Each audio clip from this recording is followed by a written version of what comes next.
No se muevan de ahí porque hoy estamos hablando de las hormonas, nos afecta a todos, puede ser determinante una carencia de alguna hormona en particular, así que no se muevan para tener toda la información que corresponde. Pero ahora vamos a nuestro consultorio virtual, allí está nuestro doctor Snieg, que tiene preguntas. ¿De qué tipo?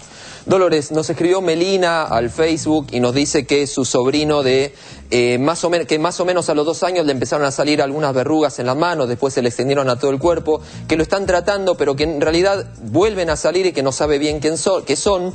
Son pocos datos en realidad estos para saber qué tipo de verrugas son. Seguramente la gente que lo está tratando lo va a saber mucho mejor que yo desde este lugar, pero se me ocurre que pueden llegar a ser unas verrugas que se llaman moluscos contagiosos, que son unas verruguitas virales en forma de perlas que se autocontagian los chicos y que son muy recidivantes, que uno saca una y vuelven a aparecer 3 y generalmente son autolimitadas. El tema de esto es que en forma trascendente lo que hacen es relegar socialmente al chico, porque a otros chicos no se le quieren acercar por el tema de los contagios. En realidad es muy difícil el contagio de persona a persona, tiene que ser muy próximo. Así que tiene que seguir el tratamiento y consultar con el dermatólogo.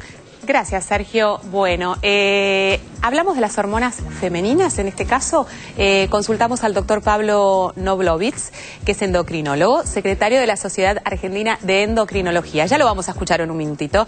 Estamos con un tema con nuestro tape. Pero hablamos de las hormonas femeninas, ya hablamos de las masculinas, y esto tiene un capítulo especial porque siempre le cargamos, no sé si con razón o sin razón, a nuestras hormonas y a nuestra producción de hormonas, los estados de ánimo, problemas de salud, problemas de nuestro peso, problemas del cabello, problemas de apetito sexual o no. En fin, hay como demasiada cosa dando vuelta respecto a las hormonas femeninas. Pero hay otras glándulas, cuando hablamos del sistema glandular, que son, por ejemplo, las glándulas sudoríparas. Sudoríparas. Okay. Pero no son precisamente del sistema endocrino. ¿Sabés? Eso es una curiosidad. Creo que la doctora Gaona, que hoy está invitada, va a hablar un poco más del tema endocrino. Sí. Pero en realidad las hormonas, que sí pertenecen, son sustancias segregadas por el sistema endocrino, tienen una función determinada, ¿sí? La sustancia liberada y una función a distancia. La doctora lo va a explicar. Pero las sudoríparas son glándulas, sí, es verdad, pero no pertenecen al sistema endocrino y sí, en realidad no se le da mucha bolilla, pero son muy importantes. ¿Qué función tienen estas glándulas? Les voy a contar. Se le da bolilla cuando tenés personas que transpiran en exceso y que realmente es un problema tremendo para aquellas personas que lo padecen. Sí, son glándulas espiraladas, es un ovillo que está en la dermis, que es una parte de la piel, es una de las capas de la piel. Mayoritariamente secretan un líquido similar a la orina, que es el sudor, ¿sí? Directamente desembocan en la piel algunas, la mayoría, pero hay que saber que también hay algunas glándulas que no desembocan en la piel, que desembocan directamente en, digamos, en el pelo, y que ellas sí, además, tienen como que secretan un sudor especial que se llaman feronomas, que son los que dan los olores característicos en ciertas regiones de nuestro cuerpo, en las axilas, en el pubis y en el periné. ¿Vieron ese olor característico que dicen dolor femenino, es propio de cada persona? Bueno, eso está encargado respecto a estas glándulas en especial. Ahora, perdón, doctora, más allá de la descripción, que no nos la vamos a aprender, que no me interesa, quiero saber, sí. ¿Cómo podemos solucionar si tenemos un problema de este tipo? ¿Cuáles son los síntomas? ¿Cuál es una sudoración, entre comillas, aceptable? ¿Y cuándo tenemos que decir, bueno, no, acá hay algo que realmente... Bueno, primero tenemos que entender que sudar es una función normal, ¿sí? Que es necesaria. Es necesaria. En condiciones normales, hasta 1 litro por día, basales, las glándulas secretan este líquido del sudor porque su función principal, y era lo que quería decir, es la termorregulación. Nosotros necesitamos, para medir nuestro calor corporal, las glándulas es importante para esto, que en realidad está comandado por un centro neurológico, pero o elimina líquido eliminando calor, porque si no también cabe la palabra recalentaríamos. Está bien, nosotros es necesario el equilibrio. Es decir, exactamente, tenemos que tener un termostato permanentemente funcionando porque tenemos que mantener una temperatura corporal aceptable para que un montón de cosas funcionen, que es entre 37 y 38. Si bien 38 está considerado síndrome febril, sepan que es una temperatura dentro de un rango en que las cosas siguen funcionando. Perfecto. En la gente mayor, el promedio de la temperatura es menor. ¿sí? Porque el termostato anda mal, en términos comunes. Se transpira menos cuando se transpira crece, menos y ¿no? se produce más. Y se produce, digamos, una serie de alteraciones que comandan esto de las glándulas respecto a cómo se suda. Hay dos patologías comunes. Se puede sudar muy poco o no se puede sudar nada, que es tan grave como sudar mucho. Tiene un nombre, es la hiperdrosis. Fenómeno. En realidad, generalmente está descrita una situación primaria, que es cuando hay un exceso de sudoración en algunas partes en especial, que son en las palmas de la mano, en los pies, en la palma de los pies y en las axilas. En realidad es una situación sumamente incómoda para el que realmente lo padece, porque bueno, puede acompañar también de un intenso olor propio de la característica, y porque además son zonas, sobre todo las axilas y entre los pliegues, en donde también se acumulan bacterias, y mezclado con esto es un terrible problema. Hay que saber que para esto hay que consultarlo. Obviamente se dan cuenta que es en exceso porque sobrepasa cualquier estímulo habitual de ejercicio, de sobrecalor y de fiebre, y que hay tratamiento, sí, hay tratamiento. De hecho, ya lo hemos hablado en algunas circunstancias, los tratamientos posibles que hay respecto a esto. Bueno, ahora sí, escuchamos al doctor Noblovitz, que es endocrinólogo, secretario de la Sociedad Argentina de Endocrinología, y hablamos y hacemos referencia a las hormonas femeninas. Los estrógenos son las hormonas femeninas por excelencia. Si bien la mujer fabrica tanto estrógenos como testosterona, que es la hormona masculina, digamos, por excelencia, la producción es principalmente por parte de los ovarios, que producen estrógenos cíclicamente. Digamos que esto es lo que vemos nosotros a través del ciclo menstrual. Esto comienza básicamente en el momento en que la mujer desarrolla, digamos, que tiene su pubertad, y empieza cíclicamente a ovular y a producir estrógenos. Los estrógenos son muy importantes para el desarrollo de los caracteres sexuales de la mujer, digamos. El crecimiento de las mamas depende de estrógenos, la forma femenina del cuerpo, digamos, depende también de estrógenos. Y esto es, digamos, se mantiene así a lo largo de toda la vida reproductiva de la mujer, hasta, digamos, el momento de la menopausia. Estos son todos procesos fisiológicos, pero estos procesos fisiológicos pueden a veces convertirse en patológicos por cuestiones que agravan, digamos, por ejemplo, la pérdida de masa ósea, además de la falta de los estrógenos. Es muy importante para las características femeninas, digamos, las características físicas femeninas, la presencia de un buen nivel de estrógenos, digamos, ¿no? Un correcto funcionamiento ovárico.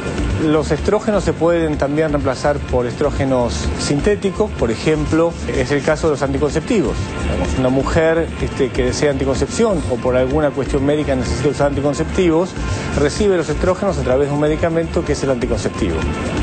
El anticonceptivo es uno de los medicamentos hormonales más difundidos.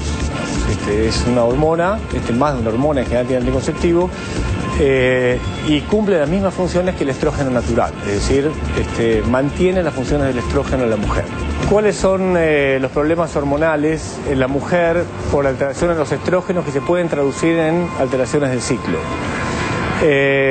Si la mujer, digamos, la más frecuente es lo que nosotros denominamos síndrome de ovario poliquístico, que es la alteración del ciclo, en general atrasos menstruales derivados de un trastorno ovulatorio. No es un problema de quistes ováricos que deban ser operados, es un problema funcional en el cual existe un trastorno ovulatorio. La galactorrea es la secreción de leche por las mamas fuera del periodo de lactancia. Esto se ve muy frecuentemente cuando hay aumentos de una hormona que se llama prolactina. Si aumenta la prolactina, se produce trastornos de la ovulación. De hecho, lo que naturalmente sucede en la lactancia es que el aumento de la prolactina hace que la mujer no ovule y tenga menos chance de embarazar, ¿sí? Aunque el embarazo es posible. El aumento de prolactina patológico, como se puede ver por pequeños tumores de hipófisis o por medicamentos, determina trastornos del ciclo, y la mujer consulta habitualmente porque tiene alteraciones del ciclo menstrual, digamos, tiene atraso menstrual, y la lleva a la consulta con el endocrinólogo.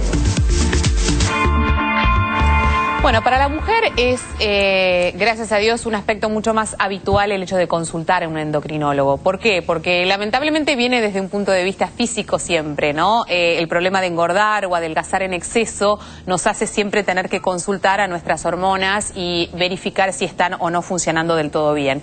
Lo que después nos da una cantidad de información valiosísima, como recién se refería el doctor, porque efectivamente lo que sí confirmamos es que las hormonas pueden determinar muchas cosas en nuestro organismo, y así lo hacen, y una distorsión o un mal funcionamiento puede afectarnos enormemente. Ahora, hay una glándula hoy estoy con los nombres fatal, suprarrenal, que puede traernos hipertensión si no está controlada. Las glándulas suprarrenales son dos pequeñas glándulas que están arriba de los riñones y que son glándulas que liberan sustancias, liberan hormonas. Entre ellas hay una parte de la glándula que libera adrenalina y otra parte de la glándula que libera aldosterona, que es otra hormona, y también ciertos corticoides endógenos. ¿Qué significa esto? A veces hay pequeños tumorcitos o hiperplasias, así que funciona además la glándula y puede liberar mucha adrenalina o puede liberar mucha aldosterona. Cualquier estado que esté aumentada va a generar hipertensión arterial, ¿sí? Es importante porque son crisis hipertensivas muy grandes, no es el 18-10, es el 24-12.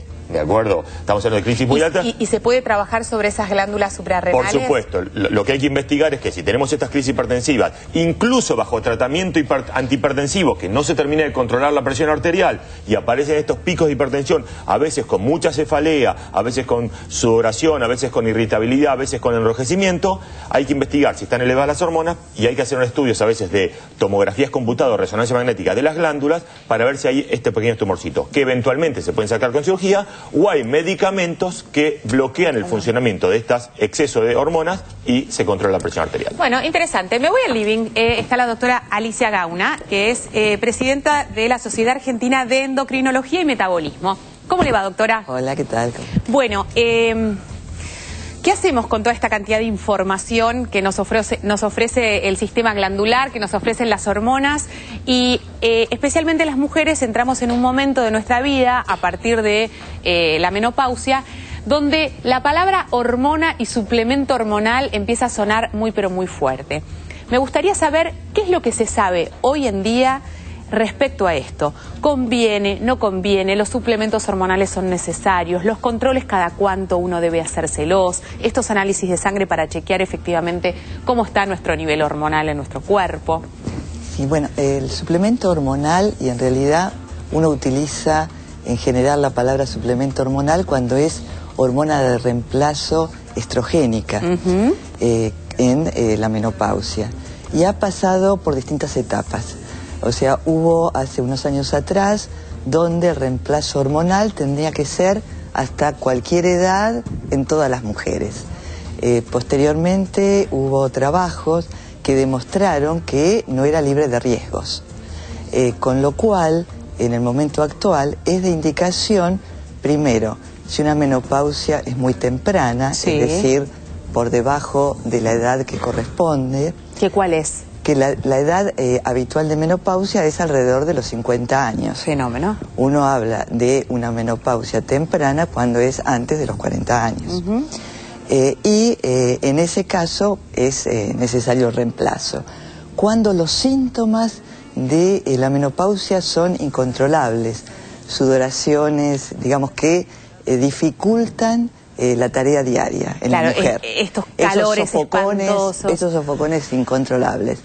En ese caso, cuando no hay contraindicación, también es de indicación la terapia hormonal de reemplazo. O sea, la calidad de vida de la persona y cómo se ve afectada por esta deficiencia hormonal es como la base para poder analizar si efectivamente se le puede o no dar este reemplazo. Seguro. Y también considerar que aquellas mujeres en la menopausia que no reciben reemplazo, no es que la menopausia es la destrucción de la mujer, porque está muy asociado. Me interesa mucho este concepto porque yo soy una de las que pienso absolutamente eso y le tememos tanto y lo vemos como un fantasma y como que se termina todo y no sé, da la sensación como que después la vuelta de rosca indica que no es tan así. Sí, no es así y creo que hay mucho de publicidad en eso, ¿no?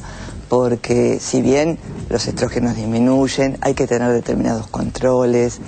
La frecuencia de osteoporosis por la menopausia es considerable, pero, digamos, todas estas situaciones son prevenibles y tratables, con lo cual una vida sana, con buena actividad física, un buen aporte de calcio, exposición solar normal, van a permitir un desarrollo normal en la edad posmenopáusica, ¿no? Pensando ahora en mujeres jóvenes que tienen problemas hormonales, por ejemplo en la glándula tiroidea, y que deben tomar una medicación, en algunos casos de por vida, o hasta tanto tengan la menopausia, para controlar eso. ¿Esta medicación modifica rotundamente esta deficiencia y equilibra el sistema hormonal de la mujer? Y si efectivamente tiene o no tiene efectos adversos, tal cual usted mencionaba recién con el reemplazo hormonal. Bueno, la hormona tiroidea, cuando hay una falta de hormona tiroidea, es necesario suplirla.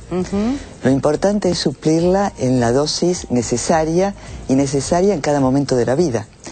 No es igual la dosis de reemplazo, por ejemplo, en el embarazo que en la posmenopausia. Claro. Entonces, lo que hay es que controlar, o sea, el paciente que sabe que tiene un problema de tiroides y está recibiendo hormona tiroidea, no es que una vez le hicieron la indicación de hormona tiroidea y la toma toda la vida y ya está. Hay que tener un control porque la dosis puede modificarse a través de las distintas etapas de la vida. Una persona normal que no tienen, digamos, problemas puntuales, con un análisis de sangre anual que le hace el clínico, ¿alcanza o las mujeres debemos consultar al endocrinólogo de manera independiente? Bueno, digamos que todas las mujeres deben consultar al endocrinólogo de manera independiente, no. Okay. Hay situaciones concretas en que sí. Por ejemplo, en la menopausia es un buen momento de control al endocrinólogo.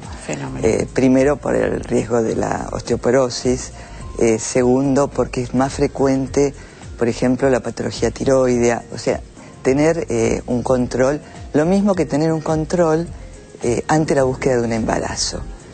También es importante tener un chequeo previo. Sabemos que también las hormonas son responsables de, por ejemplo, el deseo sexual, que afecta tanto a la calidad de vida de una pareja o inclusive de una persona. ¿Hay un indicador, hay una referencia que la persona que nos está mirando pueda tener para decir, bueno, la verdad es que ¿por qué no consulto con endocrinólogo? Porque imagino yo que debe haber una cantidad de mujeres en casa que no hacen la consulta porque no saben que la consulta es con el endocrinólogo y conviven con una realidad que las afecta enormemente. En este sentido, refiriéndonos a la parte sexual. Sí, yo creo que incluso eso excede además de la acción del endocrinólogo, porque no consultan. Claro. Entonces es muy importante hacer la consulta. Hacer la consulta del endocrinólogo para ver la relación que puede tener con la parte hormonal, porque muchos problemas de disminución de libido, disminución de interés sexual y demás, están a veces relacionados con estrés o con problemas psicológicos y no necesariamente con un problema hormonal. Pero en general tendemos al revés, a como justificar siempre de la otra parte, porque ¿no? ese también, digamos, uno no tiene que considerar que porque una mujer está en la menopausia y no tiene terapia hormonal de reemplazo, no tiene deseo sexual. Claro. Bueno, tenemos que hacer una pausa, la doctora se queda con nosotros, vamos a seguir hablando al respecto y también respondiendo todas las preguntas que han ido llegando a lo largo del programa. No se muevan de ahí, ya venimos.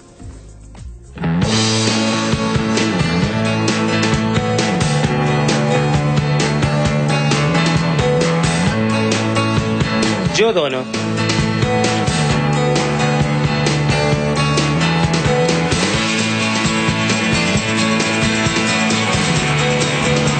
Necesito.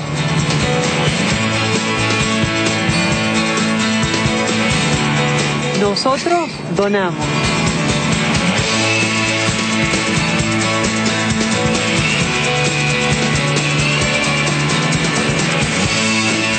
Yo necesité.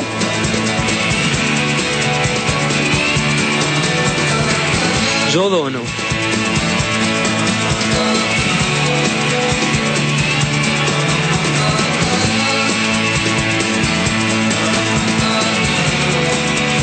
Unite a la donación voluntaria de sangre. Banco de Sangre, Universidad Nacional de Córdoba. Llámanos al 0351 433 4121. ¿Sabías que la autoridad de aplicación de la Ley de Derechos del Paciente en la jurisdicción nacional es el Ministerio de Salud de la Nación, y en cada una de las jurisdicciones provinciales y en la Ciudad Autónoma de Buenos Aires son responsables las autoridades locales?